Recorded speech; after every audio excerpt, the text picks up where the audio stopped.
Hello students, welcome to दक्षिणा ई classroom. अपन next portion start करते हैं अपना कंटिन्यूटी ड्यूरेबिलिटी के अंदर। जो हमारा क्वेश्चंस है रिवीजन मॉड्यूल के, उनको डिस्कस करते हैं। फर्स्ट क्वेश्चन आपको दिया गया है कि आपके पास ये फंक्शन है maximum of integer part of tan x and cos of mod x minus पाई से पाई के बीच में नॉन डिफरेंशिएबिलिटी के पॉइंट्स आपको देखने हैं कि कितने होंगे। ठीक है, तो आइए देखते हैं। सबसे पहले तो क्या करना होगा, हमें ग्राफ ड्रॉ करना होगा। और ग्राफ कोई बहुत कठिन काम भी नहीं है। मॉड ऑफ tan x की अगर हम बात करें, ठीक है, तो tan x आपका कुछ इस तरीके का होता है। ये आपका होता है माइनस पाई बाई टू से पाई बाई टू के बीच में, है ना। ठीक है, तो ये वाला हिस्सा आपका फ्लिप हो जाएगा। मॉड tan x आप करोगे तो कुछ इस तरीके का ये आपका हो गया, है ना। कहां से कहां तक ये हो गया माइनस पाई बाई टू, और ये आ गया आपका पाई बाई टू। ठीक है, ठीक है बात ऐसा। और फिर अगर अपन देखें तो पाई बाई टू से पाई के बीच में आपके पास ग्राफ इस तरीके का हो, ये आपका पाई तक आ गया। ठीक है, और इसी तरीके से यहां पे भी आपका देखिए माइनस पाई तक आ गया। ये आपका ग्राफ हो गया किसका, मॉड ऑफ tan x का। cos ऑफ mod x की बात करते हैं, है ना। तो cos ऑफ mod x में देखिए, cos ऑफ mod x, तो जब आप जीरो पे जाओगे तो जीरो पे वैल्यू कितनी मिलेगी, 1, है ना। cos x मतलब इनफैक्ट एक साइड का आप बना लो केवल। ये आपका cos x का ग्राफ हो गया, पाई बाई टू पे 0 और cos पाई पे वैल्यू -1, है ना। और इधर आप देखोगे तो cos ऑफ mod x है ना, ये आपने cos x का ग्राफ बनाया और इसी का इधर मिरर इमेज ले लें। ठीक है, तो ये आपका इस तरीके का माइनस पाई पे इसकी भी वैल्यू कितनी हो जाएगी, -1 हो जाएगी। ठीक है, अब आपको मैक्सिमम मार्क करना है। तो मैक्सिमम मार्क करते समय आप क्या देख सकते हो कि इधर आपका पोर्शन क्या रहा, ये वाला। ठीक है, ठीक है, माइनस पाई खुद को इंक्लूड नहीं करना है, पाई को भी इंक्लूड नहीं करना है। तो ये पोर्शन आया। फिर इधर आप देखो ये आएगा, है ना, ये आएगा, ये आएगा। ठीक है, और इधर आपका ये पोर्शन आ जाएगा। यही ग्राफ मार्क करोगे ना। अब देखो इस ग्राफ में भाई पाई बाई टू पे तो ये डिफाइंड ही नहीं था, तो मैक्सिमम लेने का कोई मतलब ही नहीं है। मतलब वो देख भी सकते हैं हम कि पाई बाई टू पे अपन देखें तो मॉड ऑफ tan x तो अनडिफाइंड है, उसका कोई एग्जिस्टेंस ही नहीं है। तो आपके पास ग्राफिकली देखा जाए तो कहां कहां पे नॉट डिफरेंशिएबिलिटी आएगा, एक माइनस पाई बाई टू पे, ठीक है, पाई बाई टू पे, ठीक, क्योंकि उस पे तो ये खुद ही नहीं एग्जिस्ट करता था, तो मैक्सिमम मिनिमम कहां से लें। फिर कहां पे आएगा, ये वाला पॉइंट होगा और एक ये वाला पॉइंट होगा। टोटल 4 पॉइंट्स हो गए जहां की ये फंक्शन आपका नॉट डिफरेंशिएबल रहने वाला है। ठीक है, अगला ये देखते हैं क्वेश्चन। फिर से सेम क्वेश्चन है, आपको दो अलग अलग फंक्शंस हैं, इन दोनों फंक्शंस में देखना है कि कितना इनमें से मैक्सिमम पोर्शन को मार्क करना है, और डिफरेंशिएबिलिटी नॉट डिफरेंशिएबिलिटी वाले इनफैक्ट पॉइंट चेक करने कि कितने पॉइंट्स पे फंक्शन नॉट डिफरेंशिएबल होगा, है ना। तो आइए देखते हैं। यहां पे अगर आप देखो तो आपके पास क्या है, 2 माइनस एक्स। तो 2 माइनस एक्स, तो चलिए आपका ग्राफ कुछ इस तरीके का बन गया। 2 पे 0 और 0 पे 2, तो 2 माइनस एक्स, है ना। ये आपका 0,2 है और ये आपका 2,0 है। 2 माइनस एक्स वाला ग्राफ हो गया, है कि नहीं है। अब आप देखिए x इंटू 2 माइनस एक्स, इसकी बात भी कर लेते हैं। तो इसकी तो डोमेन भी 0 से 2 ही है ना, और तो कहीं डोमेन है नहीं। तो 0 पे वैल्यू 0 और 2 पे वैल्यू आपकी फिर से कितनी हो जाएगी, 0। 1 पे अपना मैक्सिमम अचीव करेगा। अच्छा, इसकी खुद की वैल्यू भी कितनी है, ये पॉइंट भी इस पे आएगा एक 1,1, ठीक है, और इस पे भी वो पॉइंट आएगा 1,1, ध्यान रहे। ठीक है, अगर आप इन दोनों को इक्वेट करो इनफैक्ट तो भी आपको दिखेगा कि x इक्वल टू 1 पे दोनों वैल्यूज बराबर है। तो आपके पास ग्राफ कुछ इस तरीके का आएगा, होगा ना। तो अगर इस तरीके का आपके पास ग्राफ है, सॉरी ये आपका पीक वैल्यू था और फिर ये डिक्रीज करेगा। ठीक है, तो अब आपको अगर मैक्सिमम लेना है तो यहाँ पे ये पोर्शन रहा, यहाँ पे डेफिनेशन चेंज हुई, फिर ये पोर्शन आया, ठीक, और फिर से ये वैल्यू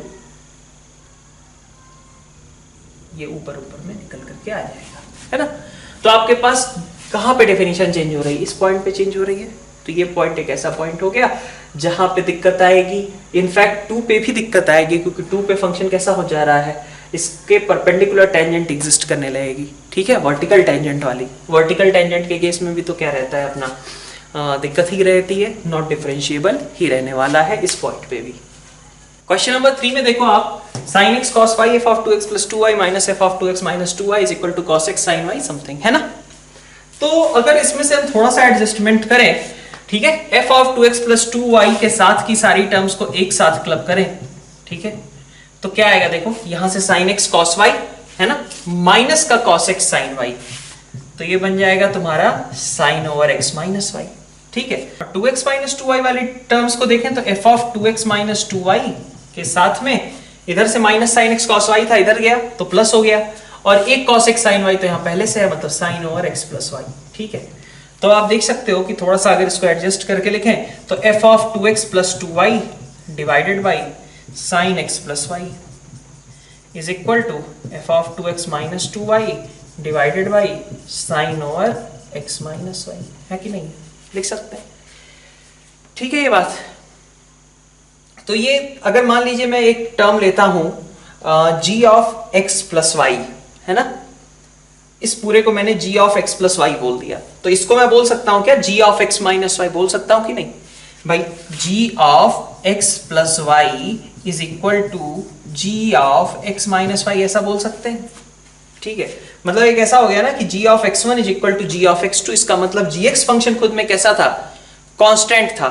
मतलब क्या हुआ कि अगर ये दोनों चीजें आपकी बराबर हैं तो अपन कह सकते हैं कि ये सब आपका क्या होगा भाई, gx1 is equal to gx2, that means कि अगर आप हर एक xy के कॉम्बिनेशन के लिए इस दोनों को बराबर करोगे कि g of x plus Y और g of x minus Y suppose बराबर है, तो इसका मतलब क्या हुआ कि xy की किसी भी वैल्यू से g को कोई फर्क नहीं पड़ता, हमेशा वैल्यू उसकी सेम ही आती है, मतलब कि ये फंक्शन कैसा है, कांस्टेंट है। ठीक है, और इसका मतलब क्या हुआ कि f ऑफ, इसके बेसिस पे मैं क्या बोल सकता हूं कि अगर ये f ऑफ t है तो नीचे वाली चीज क्या लिखी हुई है, साइन t बाई 2, है ना, f ऑफ t और साइन t बाई 2, यहां पे भी f of t2 sign t2 by 2, ऐसा ही है।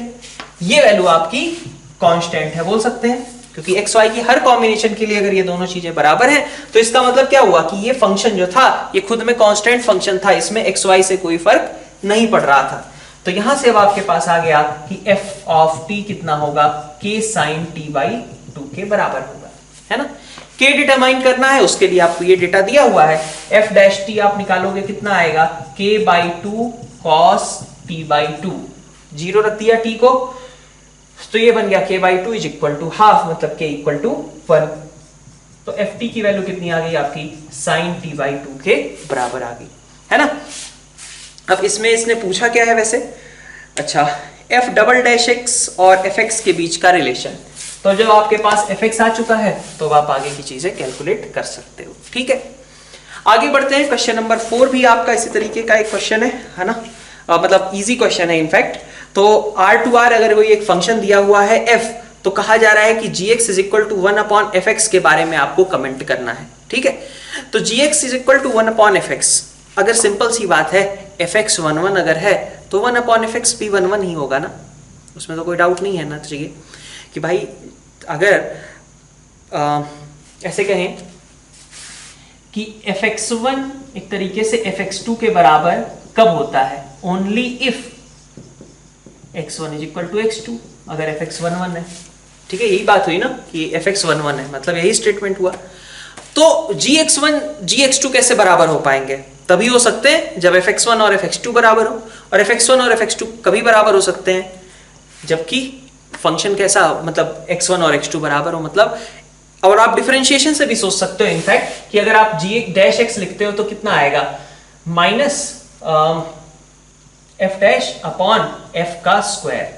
तो भाई ये क्वांटिटी तो ऑलवेज पॉजिटिव ही रहनी है, डिनोमिनेटर बचा न्यूमरेटर, न्यूमरेटर तो आपका कैसा रहेगा, चूंकि f1 1 है इसका मतलब f डैश या तो थ्रू आउट पॉजिटिव है, ठीक है, या तो थ्रू आउट निगेटिव है।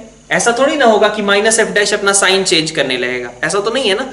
f डैश या तो पॉजिटिव ही रहेगा या तो f डैश निगेटिव ही रहेगा, इसलिए g डैश का भी साइन कोई एक ही होगा, वो डिफरेंट डिफरेंट साइंस पजेस नहीं करेगा, इसलिए फंक्शन आपका 1 1 रह जाएगा। तो बी ऑप्शन तो आपका बिल्कुल करेक्ट है। फिर आप देखिए ए ऑप्शन में क्या दिक्कत है। ए ऑप्शन में दिक्कत यह है कि अगर fx में 0 आता है तो 1 अपॉन fx का क्या होगा। सपोज fx की रेंज में 0 आता है ना, ऑन टू बोल दिया, fx की रेंज में 0 आता है तो 1 अपॉन fx का क्या होगा उस समय तो 1 अपॉन fx अनडिफाइंड हो जाएगा। आप ऐसे ही सोचो fx इक्वल टू x, ठीक है, ऑन टू फंक्शन है, लेकिन 1/x वो तो ऑन टू नहीं है, ठीक है, तो इसलिए फंक्शन ऑन टू नहीं रह जाएगा। A option. सी ऑप्शन भी आपका इसी तरीके से गड़बड़ हो गया, इसी ऑप्शन से गड़बड़ हो गया, x और 1/x, ठीक है, अगर आप fx को ले लेते हो x और gx को लेते हो 1/x, तो आपका सी ऑप्शन में दिख रहा है कि 1/x तो डिसकंटिन्यूअस होता था। डी ऑप्शन में देखिए डिफरेंशिएबिलिटी में भी इसी वजह से दिक्कत आ जाएगी, और इसका मतलब कि आपका सिर्फ ऑप्शन बी करेक्ट है। तो नेक्स्ट क्वेश्चन देखते हैं। क्वेश्चन नंबर 5 में आपको इस फंक्शन के लिए कहा गया है कि आपके पास के की क्या कंडीशन होनी चाहिए, ठीक है, और फिर इसी तरीके से बोला गया है कि पी पे क्या कंडीशन होनी चाहिए सो दैट कि ये हर एक एक्स के लिए कंटिन्यूअस आए फंक्शन, ठीक है। इंटीजर पार्ट ऑफ एक्स है।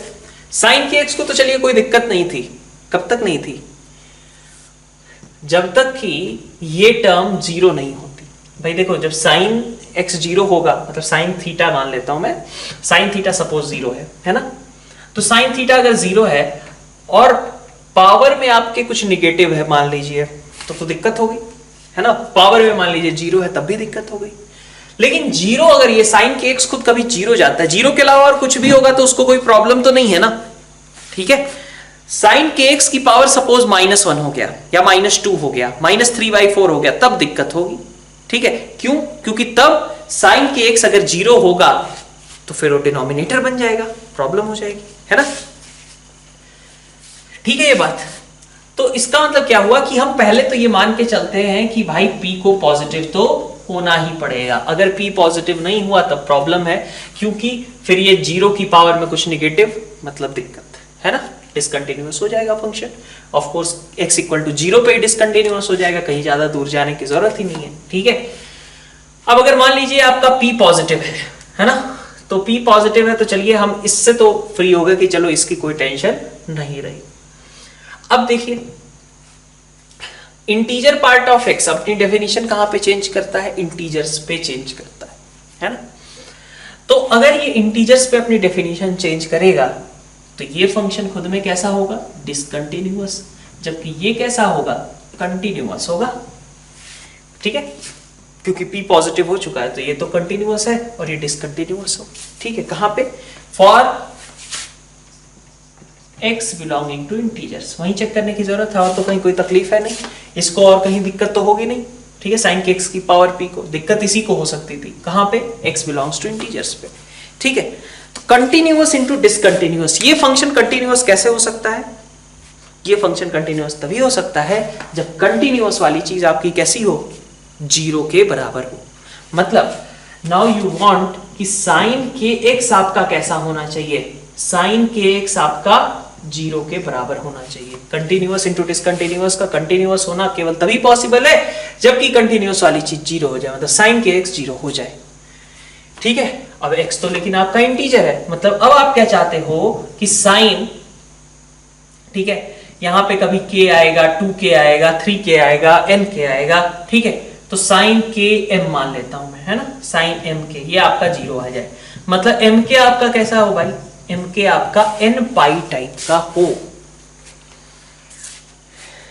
ठीक है, ठीक है बात। तो k के बारे में अपने पास क्या क्या कहा गया है, तो k अगर आपका n पाई टाइप का हो, है ना, तो आपकी बात बन जाएगी।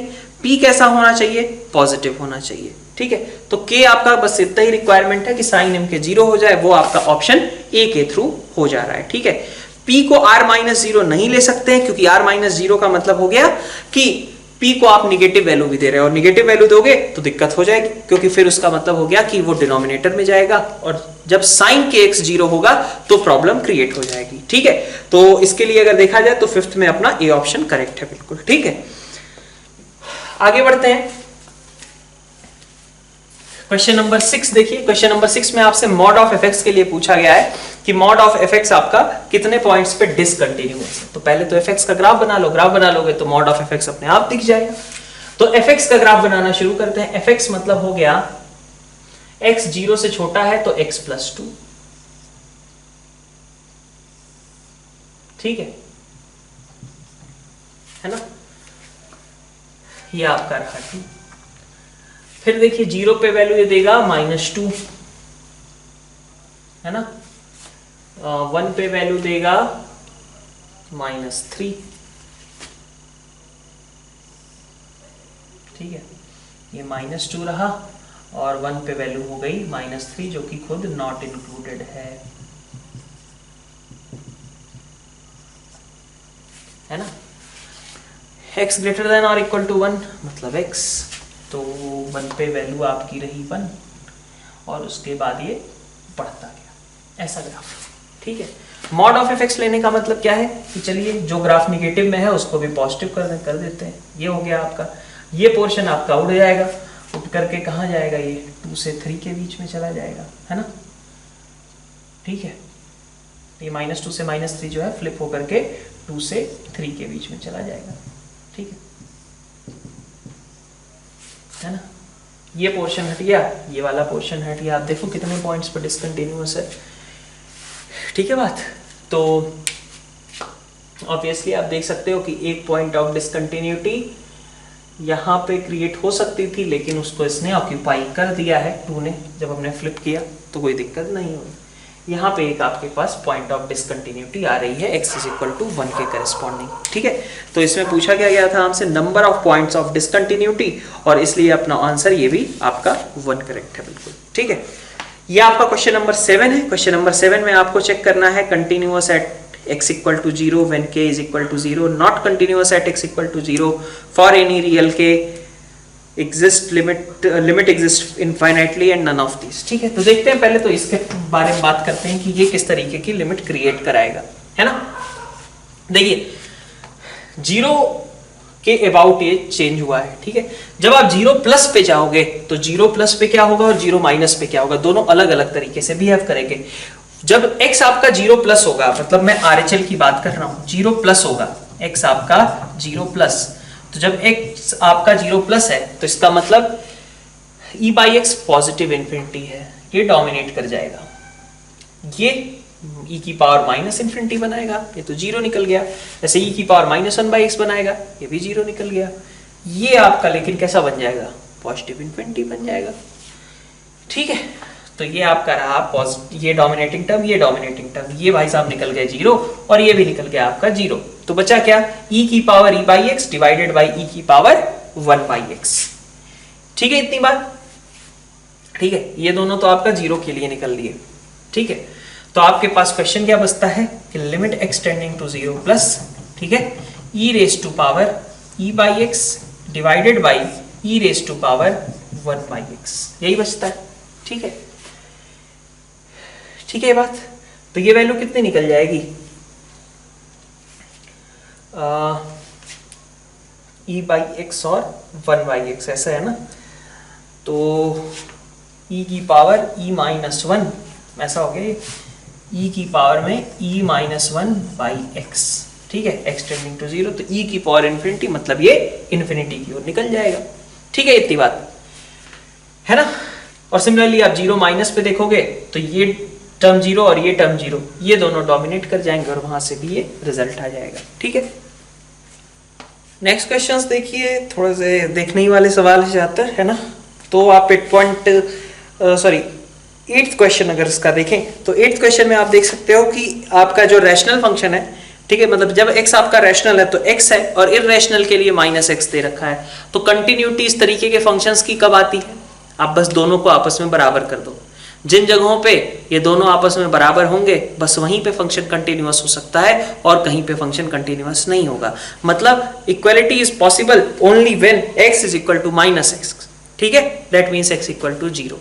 तो इसका मतलब हुआ कि फंक्शन की कंटिन्यूटी केवल कहां पे होगी, जब आपके दोनों गिवन फंक्शंस आपस में बराबर हो। ये याद रखिएगा, कुछ भी कितना भी दे रखा हो, लेकिन जब दोनों आपस में बराबर होंगे, q वाला और q कॉम्प्लीमेंट वाला, है ना, रैशनल और रैशनल वाले दोनों फंक्शन जब बराबर होंगे तभी केवल फंक्शन कंटिन्यूअस होगा। मतलब इस केस में सिर्फ एक ही है, जब x is equal to -x, that means x equal to 0 पे ही फंक्शन कंटिन्यूअस होगा, बाकी हमेशा फंक्शन डिसकंटिन्यूअस होगा। ठीक है, इस तरीके के फंक्शंस में हम कोई पीरियोडिसिटी वगैरह की बात नहीं करते हैं, क्योंकि हम ग्राफिकली इसको एनालाइज नहीं कर पाते। ठीक है, कंटिन्यूअस ये है नहीं। ठीक है, ये बात हमने दिखा दी है।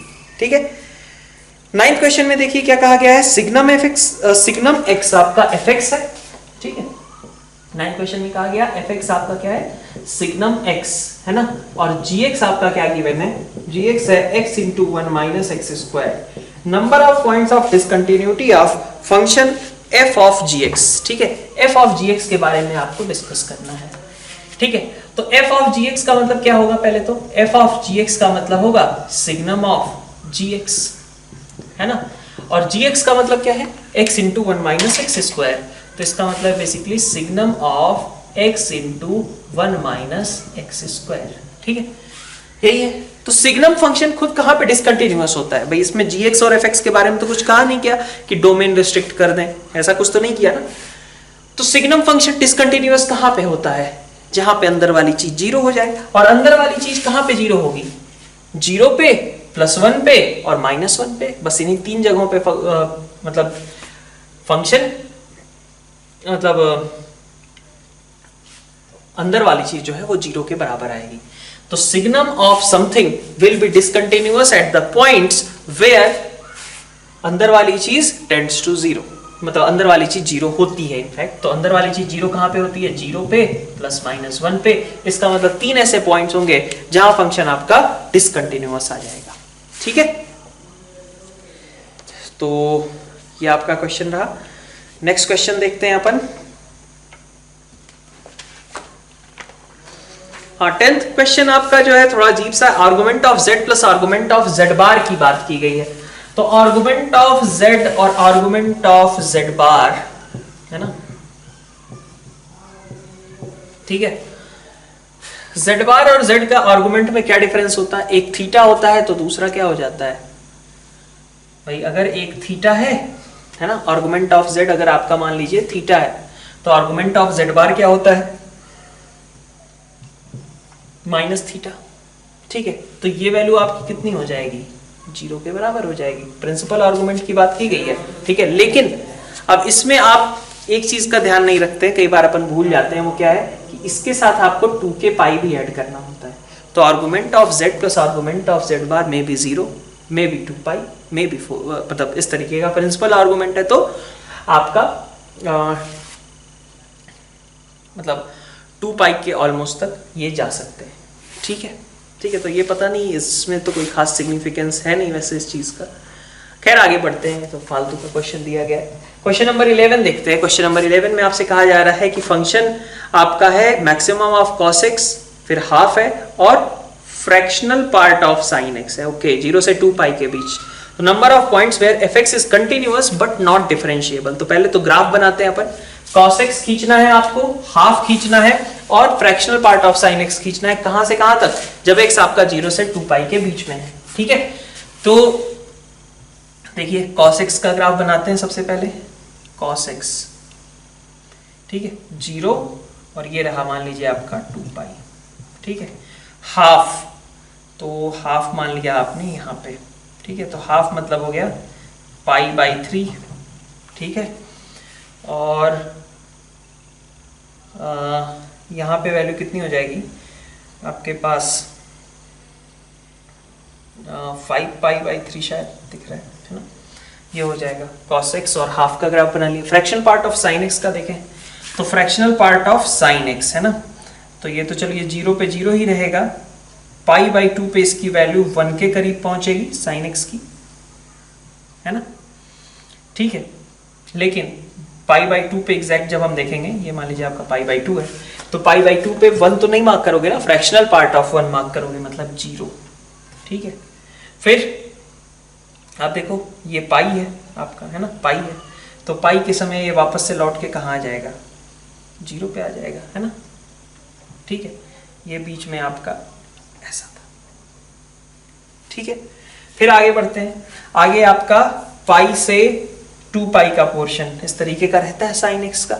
तो यहाँ पे तो कैसा हो जाएगा, ये आपका शिफ्ट हो जाएगा 1 यूनिट्स, है ना।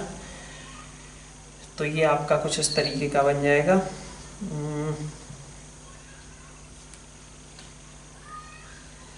ये आपका फिर से यहाँ से स्टार्ट होगा, और ये आपका 3π/2 पे 0 को रीच करेगा, 3π/2, ठीक है बात। और फिर से 2 पाई पे ये इस तरीके का हो जाएगा, 2 पाई पे वैल्यू इसकी निकल करके यहाँ आ जाएगी, ठीक है। ये आपका fractional part of sin x बन गया। अब आपको लेना क्या है इनमें से, मैक्सिमम या मिनिमम, मैक्सिमम लेना है। तो मैक्सिमम वाले पोर्शन मार्क करते हैं ऊपर। एक बार वापस से इसको हाईलाइट कर लेते हैं। ये पोर्शन तो आपको क्लियर है, ठीक है। ये पोर्शन आपका रहा, ठीक है, ये पोर्शन रहा यहाँ तक, ठीक है।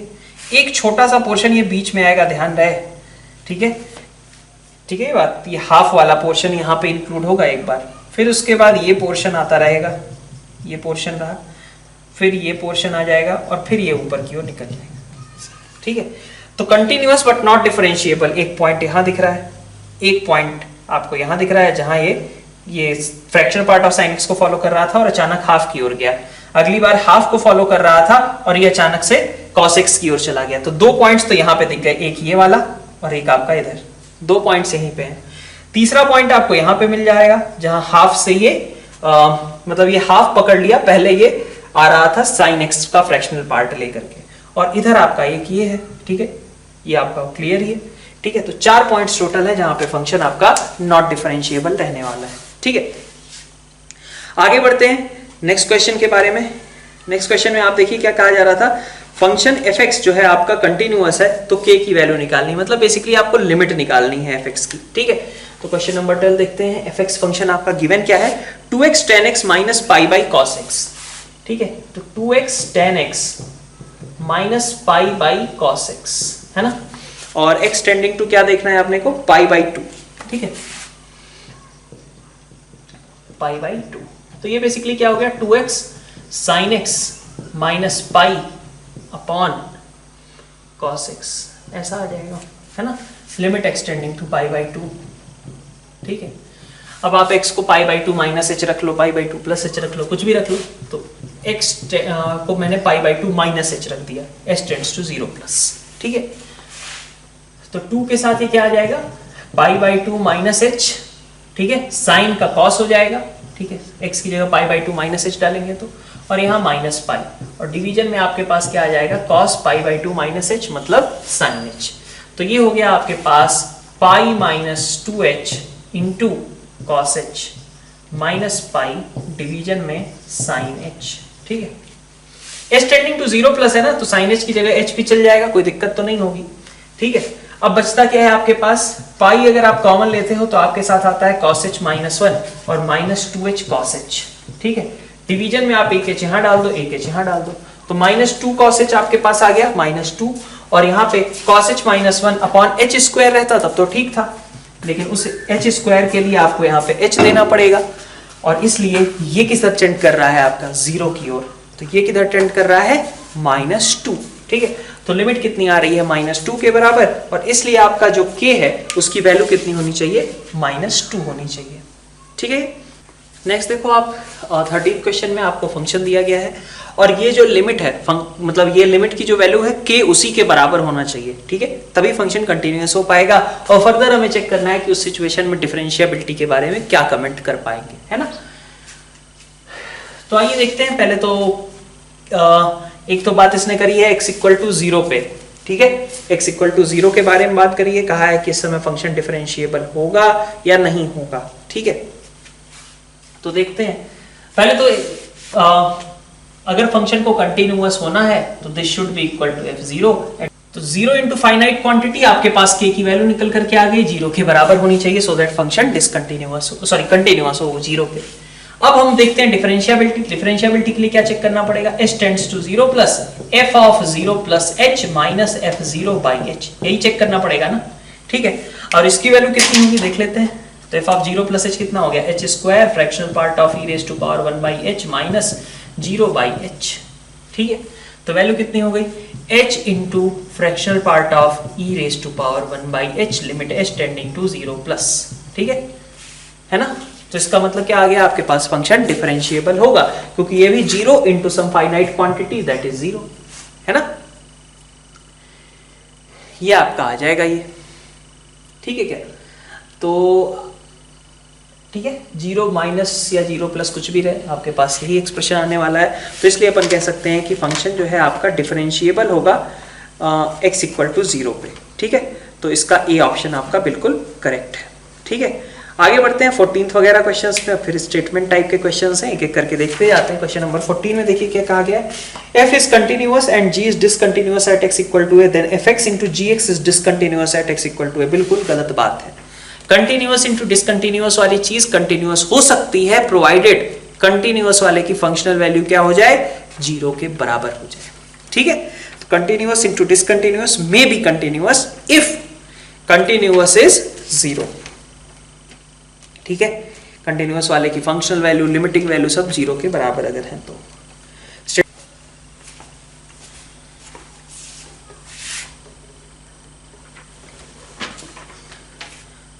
तो स्टेटमेंट 2 अगर देखें तो यहाँ पे आपको जो फंक्शन है उसकी डोमेन में ही क्या है, सिर्फ x इक्वल टू 2 है। तो सिंपल सा आपको बस जाकर के एक पॉइंट मार्क करना है ना, एक इस तरीके से आपने पॉइंट मार्क कर दिया है ना, सॉरी वो भी 2,0 मार्क करना है इनफैक्ट, तो 2,0 मार्क करना है। तो उसके इधर उधर तो क्या ही देखेंगे, वहां पे तो फंक्शन कैसा है, डिसकंटिन्यूअस ही होगा। थर्ड स्टेटमेंट है e की power minus mod of x is differentiable at x equal to 0। ठीक है, ठीक है, देखते हैं। e की power minus mod of x की बात की गई है। ठीक है, 14 का स्टेटमेंट 3 है, e की power minus mod of x है ना, ग्राफिकली देख लें। ठीक है, e की पावर x, e की पावर माइनस x, इनफैक्ट अगर आप बनाना चाहो पहले इसको लिख ही देते हैं। तो this is equal to e raise to power x, जबकि x निगेटिव है, और जब x आपका पॉजिटिव है तो e की पावर माइनस x। तो ग्राफ आपका कैसा बनेगा, जब x लेस देन 0 है तो आपने e की पावर x को बना लिया, जब ग्रेटर देन 0 है तो आपने ऐसा बना लिया। यही हो गया ना ग्राफ। ठीक है, 0,1, और ये आपका e की पावर x, और ये आपका रहा e की पावर माइनस x।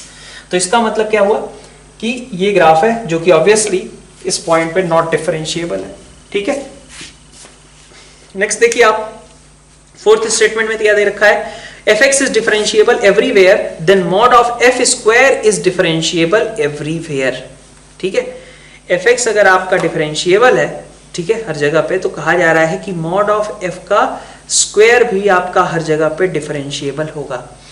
तो mod of f का स्क्वायर कहें या f का स्क्वायर कहें, बात तो बराबर ही है ना। mod of f का स्क्वायर लिखा है ना, स्क्वायर ही लिखा है। ठीक है, तो mod of f का स्क्वायर कहें या फिर f स्क्वायर कहें, दोनों बातें आपकी हमेशा कैसी हैं, बराबर ही हैं। ठीक है, तो इसका मतलब क्या है कि दोनों मतलब डिफरेंशिएबल रहेंगे ही रहेंगे।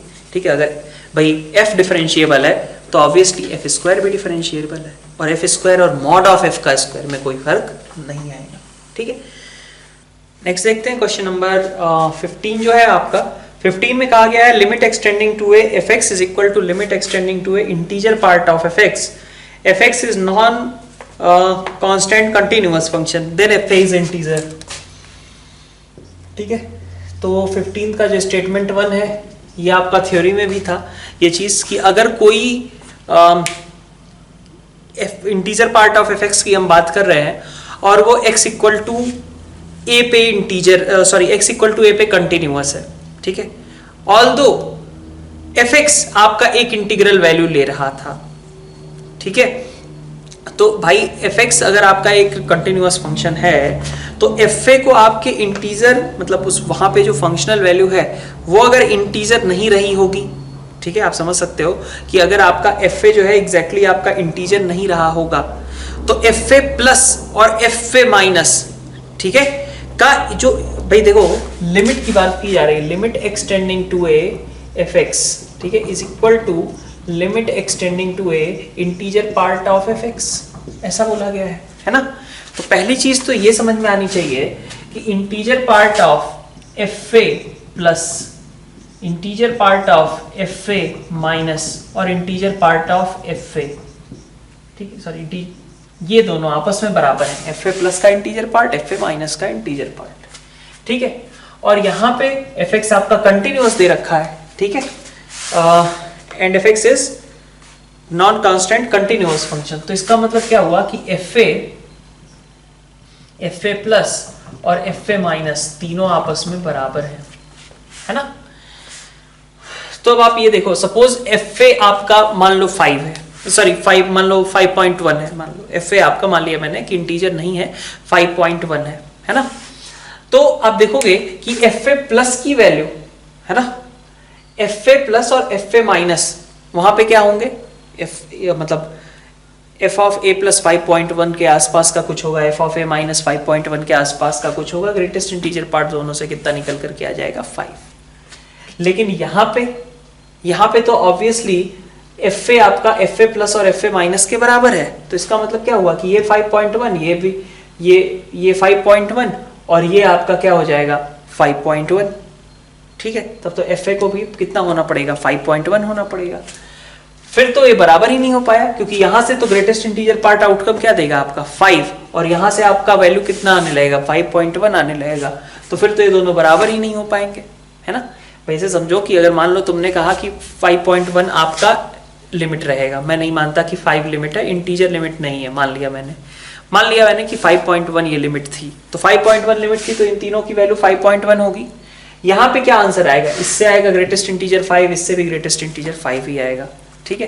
तो इसका मतलब क्या हुआ कि जो ये हमारा एजम्पशन है कि इसकी नॉन इंटीग्रल वैल्यू एग्जिस्ट कर सकती है, वो रॉन्ग है, ठीक है। तो एफ ए को आपको पक्का इंटीजर ही होना पड़ेगा, so that F A plus और एफ ए माइनस भी इंटीजर हो पाए, और जब एफ ए प्लस और एफ ए माइनस इंटीजर होंगे तो फिर यहाँ से आपको सेम वैल्यू मिल पाएगी, इंटीग्रल वैल्यू। नेक्स्ट देखते हैं स्टेटमेंट 2 में क्या कहा जा रहा है, cos of mod x plus mod x is differentiable at x equal to 0। क्या है cos of mod x plus mod x, ठीक है। तो इसको मैं ऐसा लिख सकता हूँ, जब x लेस देन 0 है तो cos of minus x plus minus x, ठीक है। तो this is basically cos x plus x and this one is cos x minus x, ठीक है। तो आप देख सकते हो फंक्शन आपका कंटिन्यूअस है क्या, तो 0 पे अपन देखें तो हाँ बिल्कुल कंटिन्यूअस है, लेकिन डिफरेंशिएबल है क्या, तो डिफरेंशिएशन के लिए क्या करें, एफ डैश देखें, एफ डैश क्या आएगा माइनस साइन एक्स प्लस 1, और यहाँ से माइनस साइन एक्स माइनस 1, ठीक है। तो ये -1 के बराबर आएगा, ये +1 के बराबर आएगा, जो कि बराबर नहीं है। इसका मतलब फंक्शन आपका कैसा था, नॉट डिफरेंशिएबल था। स्टेटमेंट 2 नॉट डिफरेंशिएबल रहेगा, ठीक है। इसके बाद आगे बढ़ते हैं यहाँ पर, ठीक है। इसके बारे में इसका क्या दे रखा है इसने 15th में, स्टेटमेंट 3 में देखिए, स्टेटमेंट 3 में e raise to power minus mod x की बात की गई है, तो इसको भी इसी तरीके से लिख लिया हमने statement 3, e raise to power minus x, e raise to power x, जब x आपका पॉजिटिव है, जब x आपका नेगेटिव है। तो इसका f डैश आप लिखोगे तो क्या आएगा, माइनस ई की पावर माइनस एक्स, ई की power x, x greater than और equal to 0, x less than 0।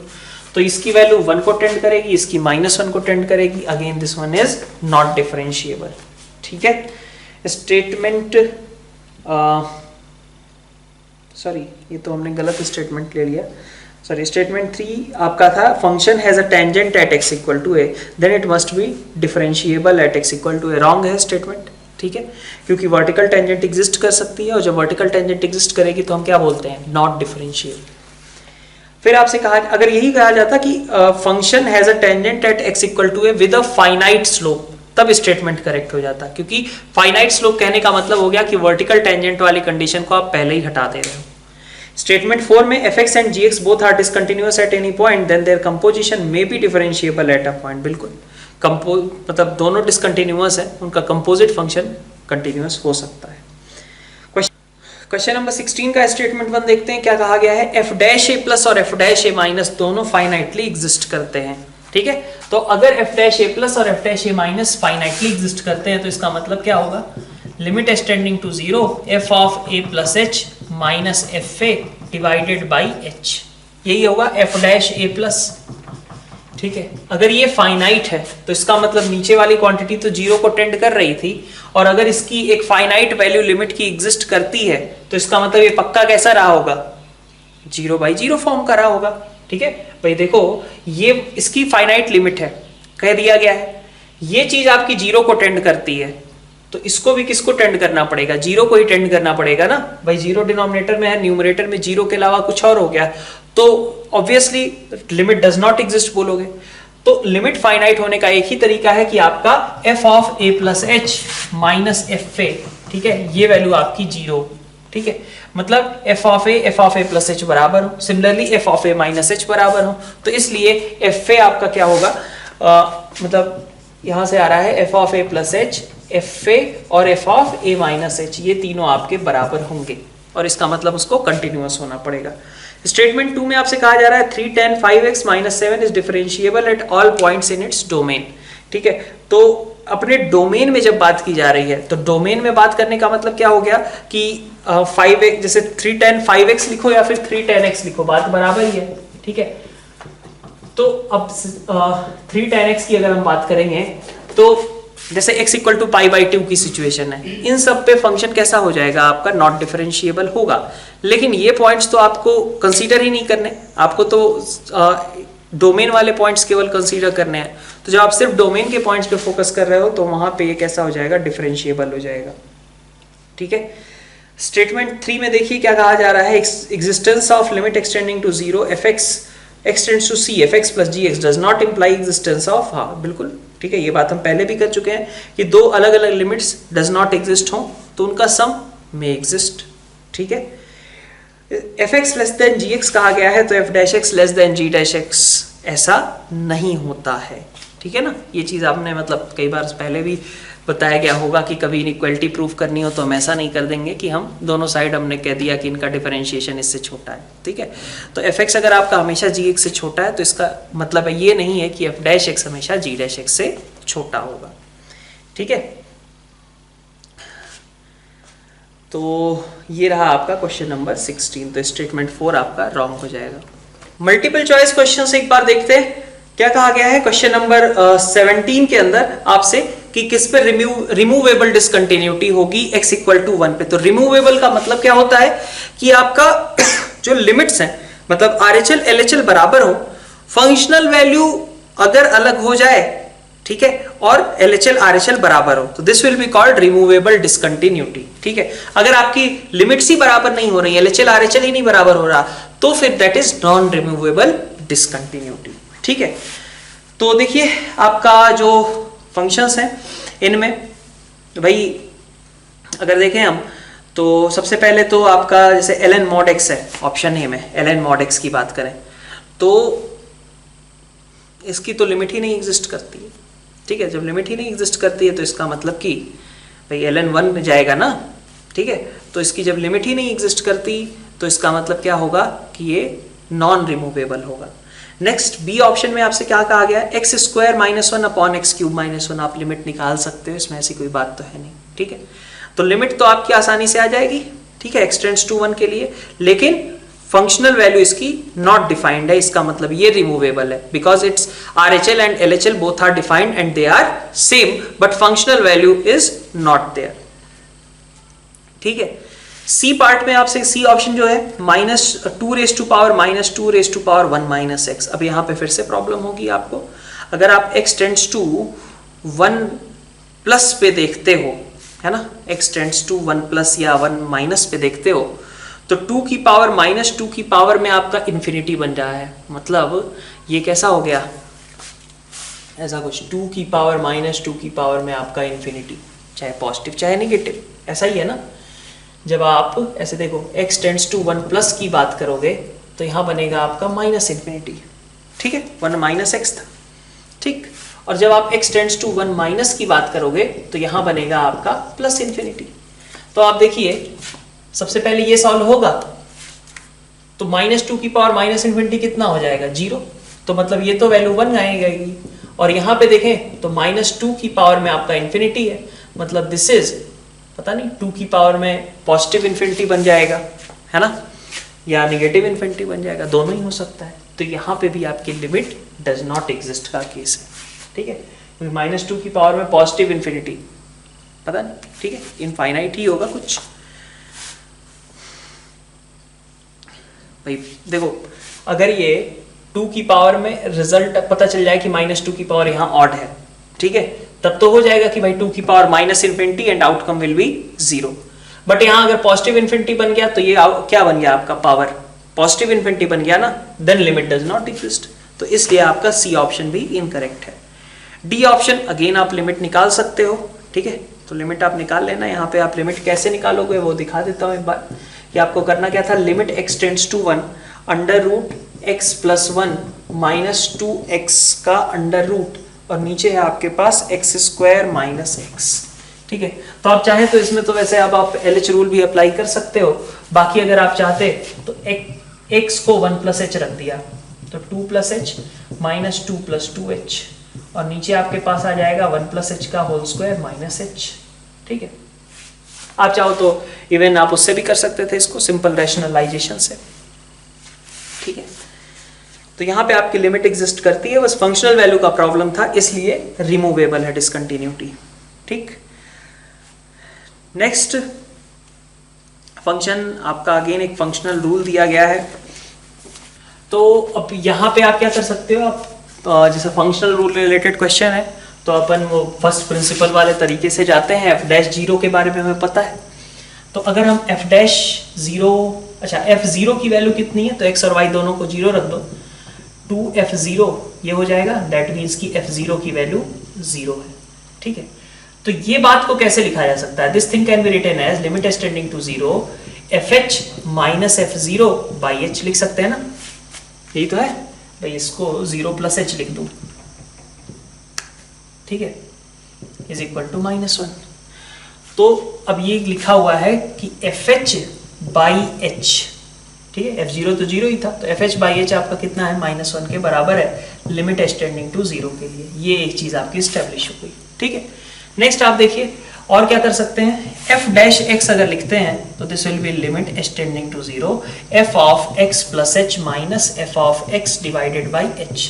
ठीक है, तो limit extending to 0 f of x plus h आपका क्या बना लेगा, fx प्लस fh, ठीक है, plus xh into x plus h minus fx divided by h।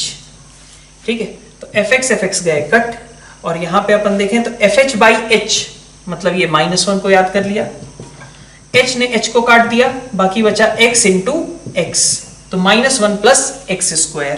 तो यहां से fx कितना आएगा आपका, इंटीग्रेट कर ले, माइनस एक्स प्लस ये एक्स स्क्वायर था, एक्स क्यूब बाई 3 हो गया, और प्लस कांस्टेंट। ठीक है, कुछ इस तरीके का होगा। तो मतलब थर्ड डिग्री का एक पॉलिनोमियल आने वाला है। इसका मतलब कि आपका ए और सी ऑप्शन बिल्कुल करेक्ट है।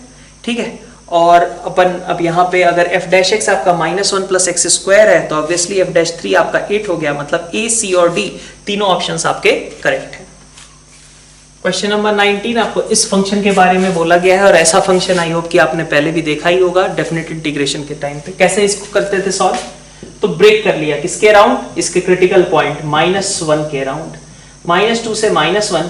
ठीक है, जब x t आपका अगर -2 से -1 के बीच है, ठीक है, ठीक, तो मॉड तो t + 1 कैसा होगा, पहले तो ये देख लो, तो t + 1 आपका ऑब्वियसली नेगेटिव होगा, तो मॉड ऑफ t + 1 कैसा होगा, भाई ये कर रहा हूं मैं, मॉड ऑफ t + 1 dt, और ये -1 से x तक,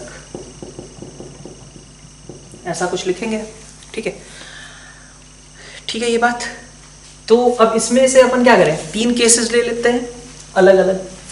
पहला केस मैंने लिया, अगर आपका x जो है -1 से छोटा है, तो अगर आपका x -1 से छोटा है तो बात यहीं खत्म हो जाती है कि -2 से x, और अगर ये चीज -1 से छोटी है तो इसका मतलब कि आपका t + 1 कैसा रहने वाला है, नेगेटिव, और इसलिए मॉड ऑफ t + 1 कैसा होगा, माइनस साइन से मल्टीप्लाई, ऐसा कुछ।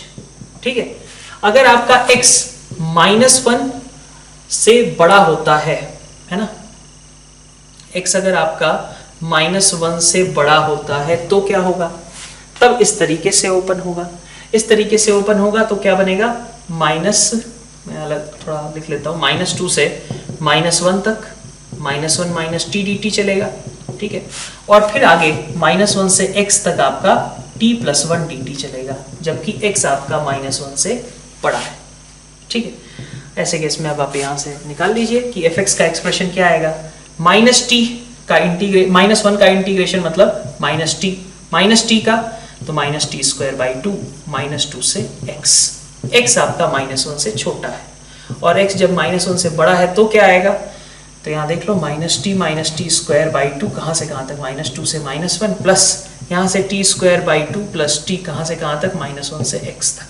ठीक है ना, तो आप x के टर्म्स में पीस वाइज फंक्शन निकाल सकते हो। यहाँ से एक बार पीस वाइज फंक्शन आ गया तो फिर आप कंटिन्यूटी और डेरिवेबिलिटी इन सब पे कमेंट कर सकते हैं।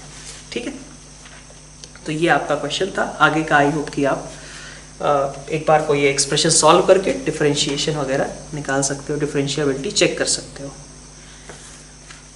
क्वेश्चन नंबर 20 में क्या कहा जा रहा है कि fx = integer part of x plus 1, fx is equal to integer part of x plus 1 upon fractional part of x plus 1, है ना, ऐसा कुछ बोला गया है। और f आपका 0 से 5/2, f is defined from 0 to 5/2, ठीक है, से 1/2 to 3, ठीक है, 3 इज इंक्लूडेड। ओके, तो कहा जा रहा है कि fx आपका कैसा फंक्शन है, देख लेते हैं, ग्राफ बना लेते हैं इस तरीके के फंक्शंस का, ठीक है। देखिए क्या आएगा जब आप x को लेते हो अगर 0 से 1 के बीच में, है ना, ठीक है, x को आपने 0 से 1 के बीच में लिया तो fx आपका क्या बनेगा, fx हो जाएगा आपका ऊपर 0 प्लस 1 तो 1 अपॉन नीचे, इसको मैं बल्कि ऐसे लिख देता हूं, ज्यादा आसान पड़ेगा, x minus integer part of x, तो x प्लस 1, ठीक है, क्योंकि इंटीजर पार्ट ऑफ x तो 0 था। फिर जब ये 1 से 2 के बीच पहुंचा तब क्या हुआ, ऊपर 2 बन गया और नीचे कितना आ जाएगा, x माइनस 1 प्लस 1। फिर जब आप 2 से बढ़ा जाओगे, मतलब x को आप 2 से लेके 5/2 के बीच का रखोगे तो ऊपर 3 और नीचे कितना बन जाएगा, x माइनस 1, ठीक है, ये आपका रहा। ग्राफिकली बना लेते हैं, ठीक है, आसान सा ही है, कोई खास दिक्कत की बात नहीं है। 0, ये रहा 1, ये रहा 2 और ये रहा आपका मान लीजिए 5/2, है ना। तो 0 पे वैल्यू कितनी होगी, 1 के बराबर होगी, 0 पे वैल्यू 1 लिख दिया। 1 पे वैल्यू कितनी होती, 1/2 होती, लेकिन होगी नहीं, और इसलिए ये आपका यहां पे रुक जाएगा, है ना कहानी। फिर ये देखें तो 1 पे वैल्यू कितनी पहुंच गई, 2 पहुंच गई, ठीक है, और 2 पे वैल्यू कहां निकल आई, 1 निकल आई, तो मतलब 1 की में यहां पे गए और इसको नॉट इंक्लूडेड बना दिया, ठीक है। फिर देखते हैं 2 पे, देखिए 3/1 मतलब 3/1 मतलब 3 और ऊपर निकल गए, ठीक है। 2 पे वैल्यू आपकी कहां निकल गई, ये 3, ठीक है। और 5/2 पे किधर टेंड करने लगता आपका, 2 के क्लोज आने लगता, बट आया नहीं, ठीक है। ये आपका ग्राफ हो गया। अब इस ग्राफ से आप कंटिन्यूटी, डिसकंटिन्यूटी, नॉन डिफरेंशिएबिलिटी, इस पे कमेंट कर सकते हो। मिनिमम वैल्यू और मैक्सिमम वैल्यू पे भी आप यहां से कमेंट कर सकते हैं। क्वेश्चन नंबर 20 जो ये 21 है आपका, इसमें क्या कहा गया है कि अगर मान लीजिए मैं fx को कुछ इस तरीके से डिफाइन करता हूं कि x लेस देन 0 के लिए, ठीक है, दिस इज इक्वल टू 0, ठीक है, और यहां पे मान लिया मैंने कि कुछ gx है suppose, for x greater than और इक्वल टू 0, ठीक है ना।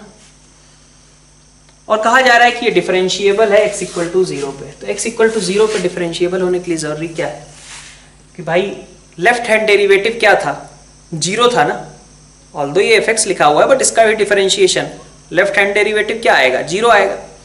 राइट हैंड डेरिवेटिव भी फिर क्या होना चाहिए, 0 होना चाहिए। तो ऐसी जो भी चीजें हैं, ठीक है, कि g डैश 0 प्लस अगर आपका 0 हो जाए तो आपका काम बन गया।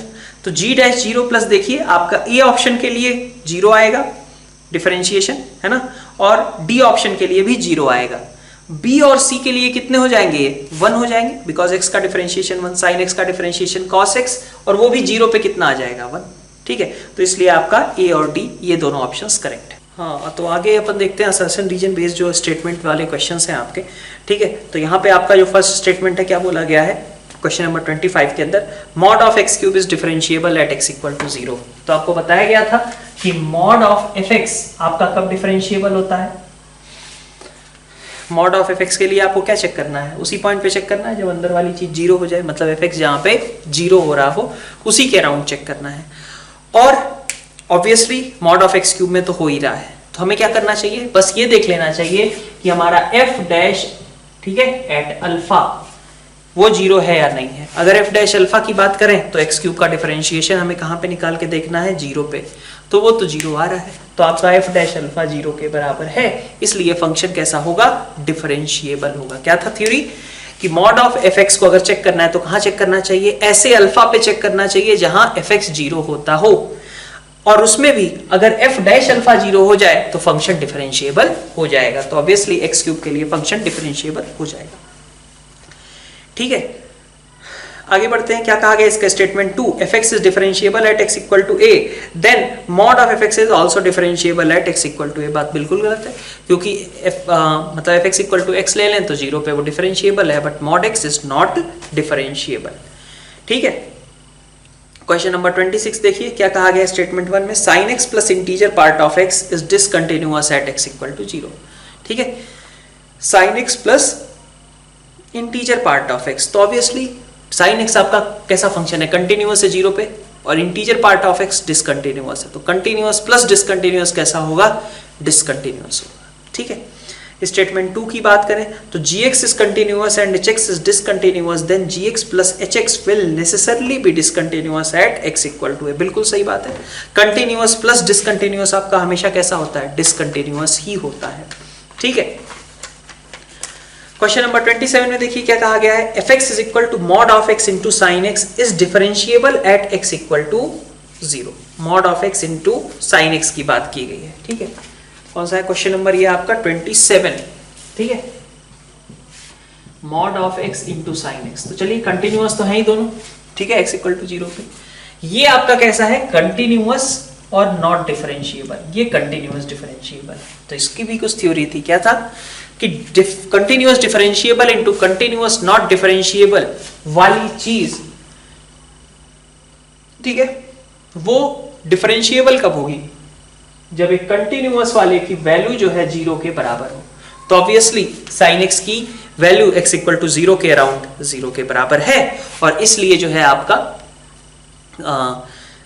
इस थ्योरी के अकॉर्डिंग कि continuous differentiable into continuous not differentiable को डिफरेंशिएबल होने के लिए जरूरी है कि कंटिन्यूअस डिफरेंशिएबल वाले की फंक्शनल वैल्यू 0 हो, 0 के बराबर है, इसलिए आपका फंक्शन जो है डिफरेंशिएबल होगा। ठीक है, स्टेटमेंट 2 इसका क्या कहता है, fx अगर आपका नॉट डिफरेंशिएबल है और gx डिफरेंशिएबल है, तो fx and gx, fx into gx can be differentiable at x equal to. बिल्कुल सही बात है, इसी की तो यूज कर रहे हैं कि एक नॉट डिफरेंशिएबल था, दूसरा डिफरेंशिएबल था, दोनों का प्रोडक्ट स्टिल डिफरेंशिएबल आ रहा है।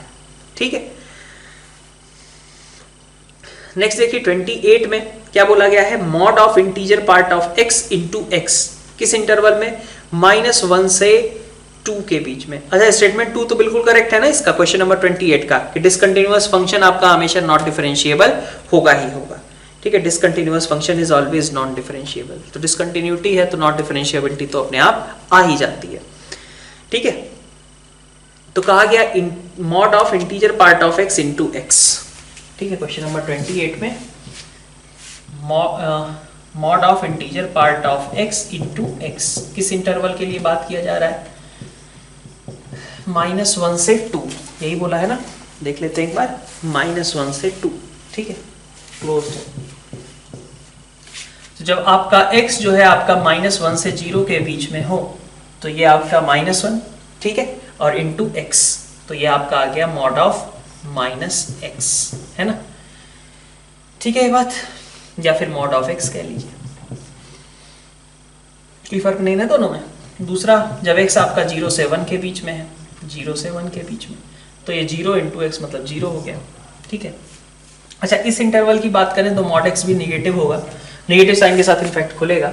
ठीक है, और 1 से 2 के बीच अगर आप देखो तो 1 से 2, तो 1 इंटू एक्स मतलब मॉड x, मतलब कि x। ठीक है, और x इक्वल टू 2 पे वैल्यू 2 इंटू 2 मतलब 4 हो जाएगी। ठीक है, तो -x है इस इंटरवल में, फिर 0 है, फिर आपका x है, और फिर आपका 4 के बराबर एक पॉइंट पे वैल्यू आ जा रही है। ठीक है, तो अब हमें करना क्या है, वैसे क्या बोला गया कि is non differentiable at x equal to 2। ठीक है, तो x इक्वल टू 2 पे अगर हम बात करें तो x इक्वल टू 2 पे तो फंक्शन डिसकंटिन्यूअस भी है, तो ऑब्वियसली नॉट डिफरेंशिएबल होगा ही होगा, क्योंकि 2 माइनस पे देखिए वैल्यू 2 के बराबर है, 2 प्लस पे 2 पे वैल्यू इनफैक्ट 4 के बराबर हो जा रही है, तो डिसकंटिन्यूअस हो रहा है फंक्शन, है ना। आगे बढ़ते हैं क्वेश्चन नंबर 29 पे। क्वेश्चन नंबर 29 में क्या बोला गया कि sum of left hand derivative and right hand derivative, ठीक है, of fx is equal to 0। ठीक है, तो देखते हैं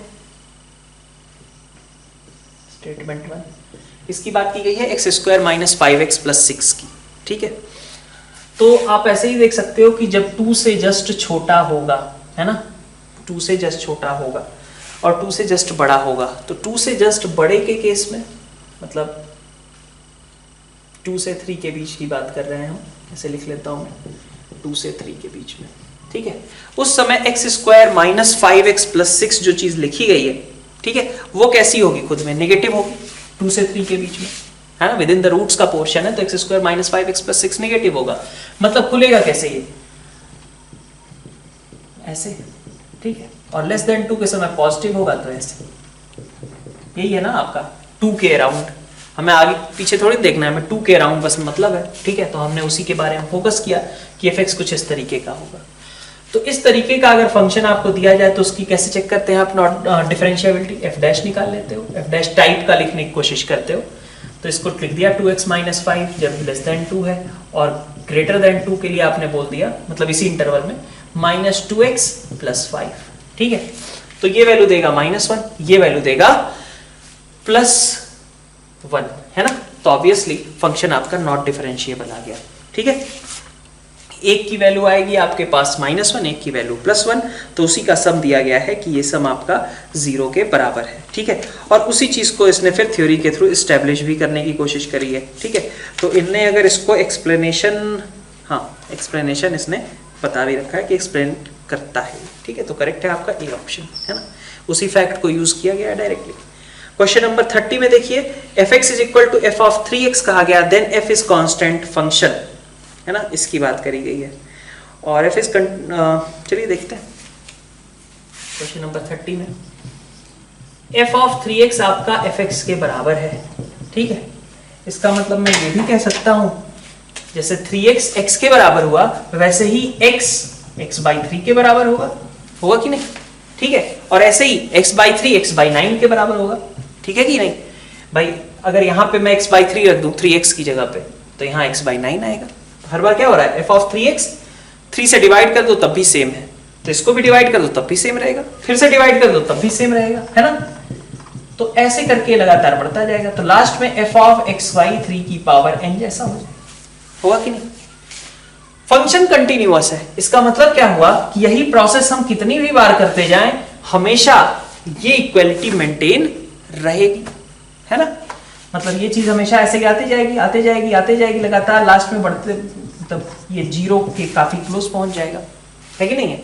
तो इसका मतलब क्या हुआ कि fx को मैं कह सकता हूं कि f0 प्लस के बराबर है। मतलब क्या हुआ कि fx, ठीक है, चूंकि फंक्शन कंटिन्यूअस है तो f0 प्लस कहें या f0 कहें बात बराबर ही होगी। इसका मतलब फंक्शन हमेशा कांस्टेंट फंक्शन है, और कांस्टेंट फंक्शन किसके बराबर है, वो f0 की वैल्यू के बराबर है, ठीक है। यही आपको प्रूफ करना था, ठीक है। स्टेटमेंट 2 तो आपने अलजेब्रा ऑफ लिमिट्स में ऑलरेडी पढ़ भी रखा होगा, है ना, कंटिन्यूटी में के अंदर भी, ठीक है, जब आपने कंपोजिट के लिए पढ़ा होगा उस चीज को।